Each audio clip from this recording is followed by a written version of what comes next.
Latest chika natin mga kamarites ko dyan kay Elknas Begtash, kapatid nila Lorin at Dennis Gutierrez Begtash. Sa mga bago pa lang dito at hindi nakakaalam, charot.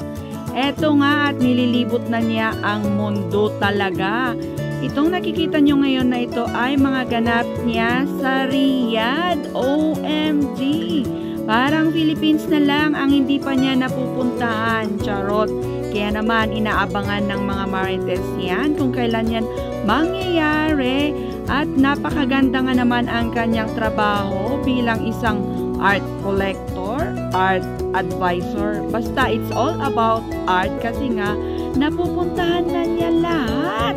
At sabi nga niya, unique art, full experience with the team. Riyadh Art Official. So it's all about art. OMG! Waiting sa pag-visit mo dito sa Philippines. Kung mga ganap nga ba, kaya keep on watching till the end. Congrats naman Elknas, ang ganda naman ng trabaho na yan pala. Keep on watching sa mga katropa at kamarites ko dyan. Parang tinutor na rin niya tayo actually, di po ba? Kasi pinapakita niya yung mga nagagandahang mga art at kung ano-ano pa, kung saan man siya bansa napapadpad, diba?